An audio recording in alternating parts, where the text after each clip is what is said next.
2024, Sega had one of the best years of any game company in recent memory. Just look at all the quality titles that were released in these 12 months, including the Sonic the Hedgehog 3 movie, which was absolutely peak. I mean, I've already seen it multiple times in theaters, and I'm very excited to go see it a few more times, because yes, I am indeed autistic. However, today we aren't going to talk about Sega, but one of the iconic branches of Sega being Atlus, who had their undisputed best year in company history. With a remake of one of the most celebrated JRPGs of all time, with the DLC that people are very divisive about, a critically acclaimed re-release, and a brand new title that has now become the fastest selling game in Atlus history. In this video, we're going to talk about all of them and my personal experiences with them. Don't expect any in-depth analyses about any of these games. I'm just here to yap about a game company that I'm very passionate about. Sega, Atlus, please sponsor me. Please, I'm waiting. I'm right here. Just call me. But before we talk about the first game, I want to take a moment to thank all of the channel members listed on screen. Your continued support means the world to me. If you like what you see and you'd like to get access to bonus videos, have your name shown on the screen with all these beautiful people listed here, and exclusive polls to help decide future video ideas, then click the join button. But if you aren't able to, or just don't want to do all that, that's cool too. But you should click the subscribe button, because look at this percentage of how many of you are unsubscribed. That's just crazy. Look at that. That's just insane. Just go ahead and subscribe. I'm with SpongeBob, racing down the Autobahn while I'm in the house like carpet. The first game we're going to be talking about is the one that has the most sentimental value to me. Persona 3 Reload was released on February 2nd, 2024. And now, if you've been in the fandom as long as I have, or even longer, you would know that a Persona 3 remake is something that Atlus fans have begged for years. My biggest fear was if this game was just going to be a clone of Persona 5. And fortunately, I feel like Reload does enough to stand on its own. And I also believe that the game lived up to the hype. The new voice cast did an absolutely incredible job and brought these characters to life. And the graphics, oh my god. This is probably going to sound very nitpicky, and it is to be fair, but I really hope for Persona 6 they stick with Unreal Engine 4 or Unreal 5. Because the models look so clean and smooth, and the UI is stellar as always. I don't think anybody does UI better than Atlus currently. I really believe this is one of the best looking games Atlus has ever put out. The gameplay in Reload also runs incredibly smooth.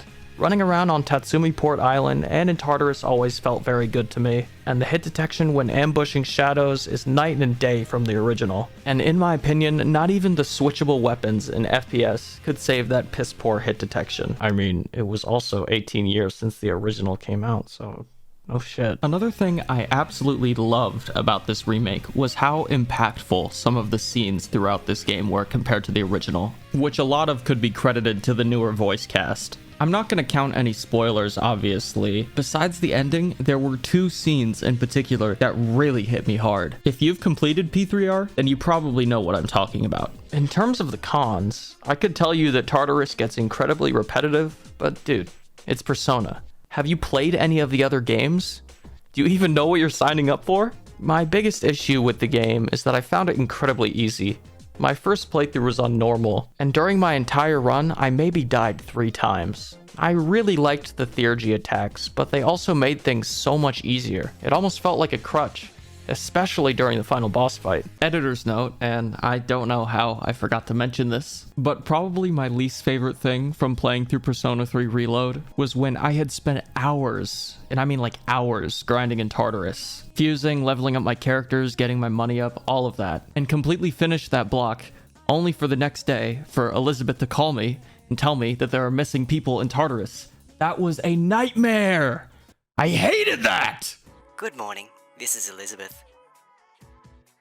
Just letting you know that your dumbass should have waited an extra day to do Tartarus, because 3 people are now need saving, or they're dead in 2 days. Good luck with maxing your social link story. All in all though, I had a great time with P3R. It was everything that I wanted it to be, and I was an absolute wreck by the time I finished it. Oh no, here it comes. Fuck. God, man.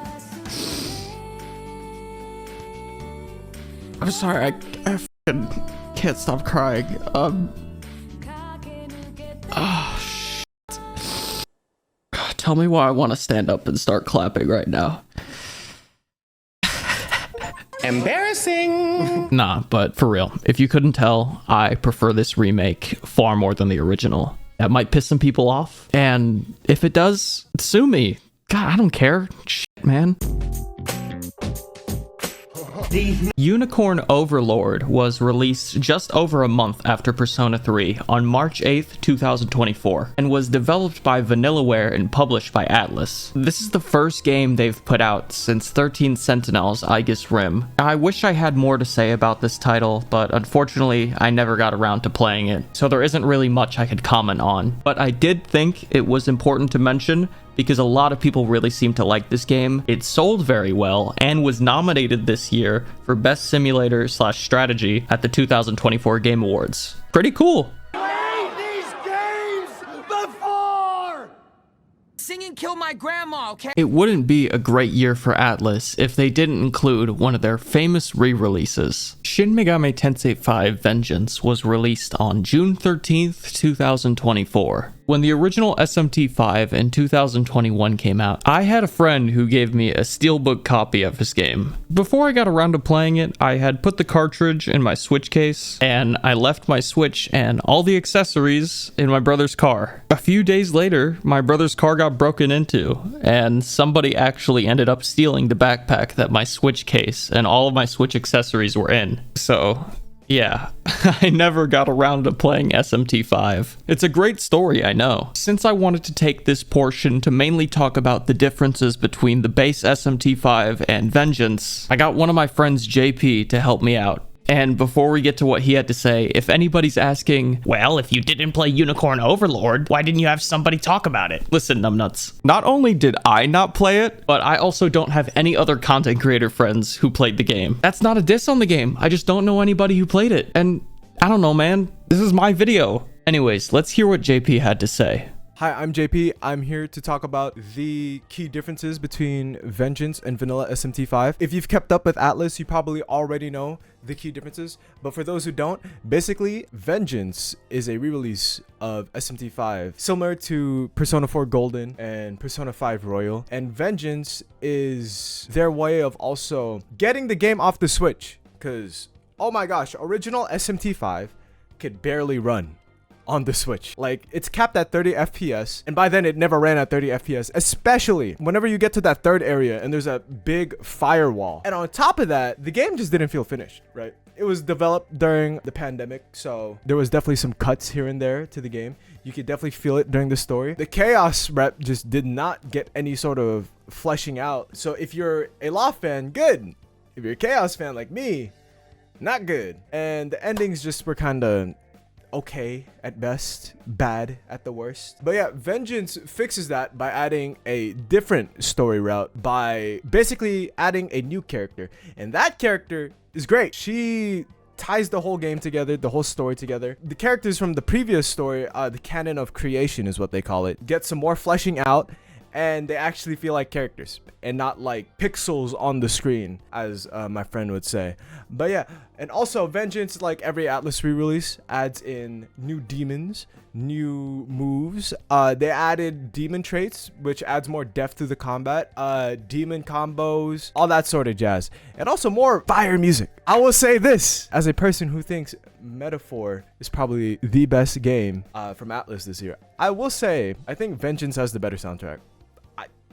I could be capping, you know, hot take, better than Reload, better than Metaphor, but that's my personal take. Other than that, they added more difficulty options. I personally love that. I think SMT5 near the end kind of just teeters off in the difficulty, unless you're fighting Demi-Fiend, but that's if you bought the DLC. Oh, and Vengeance comes with all the old DLCs that aren't the Mitama DLCs. That's basically it. Unicorn Overlord is great. I seen a playthrough. I haven't actually played it. I'm broke. And yeah, I'll catch y'all next time. Thank you, JP, for articulating that better than I ever could. I'm gonna leave all of his links in the description, so go follow him on Twitch and go show him some love. And in terms of how I feel about Vengeance, I thought it was great. I really liked it. Granted, I still need to go back and finish it. Oh, brother! pulled the sheets off of my bed, exposing me nude? Now let's take a minute to go over the expansion pass that was completely free of controversy and everybody loved it. Not a single person had a bad thing to say about it and everybody was happy. On March 11th, 2024, the Persona 3 Reload expansion pass came out with 3 different waves that included the ability to change custom background music, a new set of Velvet Room themed costumes for all the characters, and a remake of The Answer from Persona 3 FES. All for the great low price of $35. Yeah, fans were not very happy with the price. Factor in the base game being $70, and to get the full Reload experience, it costs a total of $105 US. That is absolutely ridiculous. Do you know how many other games you can buy with that money? I mean, hell, you could give it all to me. But seriously, with how expensive the full game was, it made players cautious. And how did it turn out? My playthrough was 25 hours and 90% of it was the same gameplay. I know earlier I said repetition is pretty normal in the Persona series, but this is just a whole new level of monotony. And that's probably the best word I could use to describe playing through Episode Aegis. They should have just called it Episode Monotonous. On top of that, there were changes to some of the cutscenes and dialogue that were way different from the original. I won't mention or talk about them too much due to spoilers, and I personally didn't mind them too much, but I thought it was something worth bringing up. And on top of all of that, controlling Aegis just doesn't feel as good as controlling the MC in the main story. Now, I know I just spent the past minute and a half shitting on the game, but let me talk about the things that I actually like. There is a boss fight with Joker from Persona 5. This was a little bit controversial when it was first revealed at Gamescom 2024, and I understand why people could have been mad initially. I thought the addition of a new Joker boss fight personally was really cool. I tried to fight him, but I didn't even leave a mark. He's been talked about as one of the most difficult Persona bosses in the entire series, and makes a great challenge for experienced players. I've seen a couple videos on people beating him in one turn, which is fucking badass. Slight editor's note, because honestly, I was kind of sipping dick here. While I do like the idea of an additional super difficult boss fight, Atlus, it didn't have to be Joker. I mean, at this point, you're just beating a dead horse. You're milking the dry teat of a starving cow. I don't know. I needed to make the obligatory joke about how Joker Persona 5 is milked to shit. And also, maybe this is just me, but this could have been a really cool opportunity to add Yu Narukami as a boss fight, or maybe even Femsi. I don't know. Let me know what you guys think in the comments. Anyways, back to the video. This next thing is kind of weird to say that I like it, but I do. The release date of The Answer, September 10th, is canonically Aegis's birthday, which is a day before that national tragedy. 9/11. The Answer wasn't originally planned for P3R, but after the overwhelmingly positive reception for that first trailer, the director Takuya Yamaguchi made the call, and they started working on The Answer shortly after. Sorry if I'm butchering that pronunciation. Despite me and a wide majority of the community's feelings on The Answer, I'm glad that it exists as an option. It's definitely hard for me to recommend, but if you're a diehard Persona 3 fan, then it's here for you.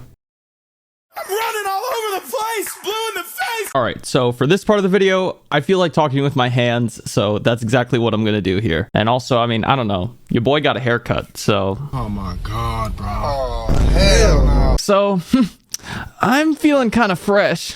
We've talked about everything that Atlus has released up to this point besides Metaphor. As I was writing this video, I thought of a really good analogy to describe pretty much their whole release schedule throughout this year. So for those that know sports, particularly combat sports, boxing, UFC, professional wrestling, they have a match card. A well put together card will usually have a really strong opener, and then there's the mid card, and then there's the upper mid card, and then there's the piss break right before the main event, and then there's the main event. Dude, I didn't even try to, I just... But as you can see right next to me here, this is the structure of the Atlus 2024 card, is what I'm calling it. I tried to pay, he begged me to stay. Hey, I'm not staying, I just wanna play. In the party, In December of 2016, Atlus had revealed they were working on a brand new game titled Project ReFantazio, and it was going to be developed by a brand new studio called Studio Zero, led by the legendary Katsura Hashino, best known for directing Persona 3, 4, and 5. And for a very long time, that was all we knew. Then we fast forward to the 2023 Game Awards, where that 2016 project was finally unveiled to the world. The first look we ever got from Metaphor ReFantazio was absolutely mind-blowing. It looked like nothing we had ever seen before from Atlus. I knew I was going to pick it up, and I kept my eyes on it from a distance, but at the time, most of my focus was still on Persona 3 Reload. Jumping ahead to 2024, we got a demo of the prologue on September 25th, and then the full release on October 11th. Not only is this my personal pick for Game of the Year, but here are just a few of the awards that the game has won. At the 2024 Game Awards, it took home Best RPG, Best Narrative, and Best Art Direction. It was IGN and GameSpot's pick for Game of the Year, and what I believe to be the most important one, the director of the Tekken series and my favorite human on the planet, Katsuhiro Harada's 2024 Game of the Year. Right above his own Tekken 8, of course. And don't ask me how.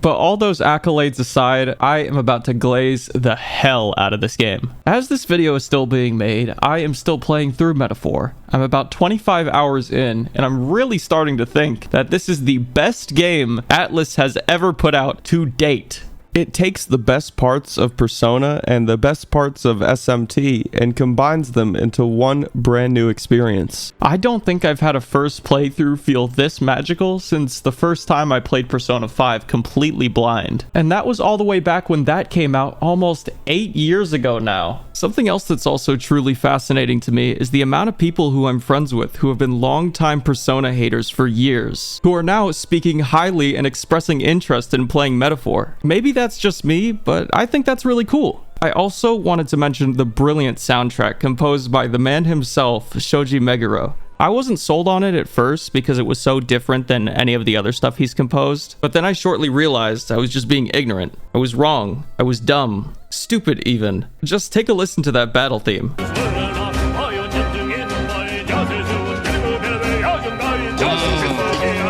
He talking. What'd he say, Z? Cause I don't know.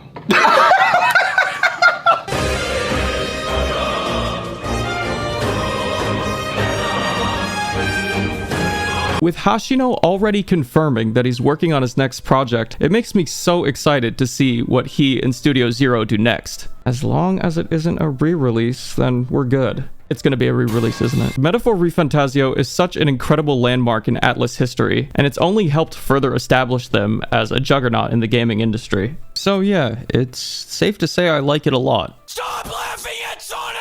We're getting close to the end of this video here, and before I completely sign off, I want to know what you guys think. Did you play any of these games? Which ones were your favorite? Or least favorite? And what do you want to see from Atlus in 2025? I'd love to get some discussion going on in the comments. Obviously, as long as we're all nice to each other. Also, if you made it this far, thank you for watching. I know I'm not the most frequent uploader, so for those that have stuck around, I really appreciate you. I've been working on a couple cool projects that hopefully will see the light of day that I'm really excited to talk about and share eventually. But with all that said, like, comment, subscribe, favorite, rate 5 stars, share on Newgrounds, MySpace, Twitter. Oh wait, what? Persona 4 remake just confirmed? I never felt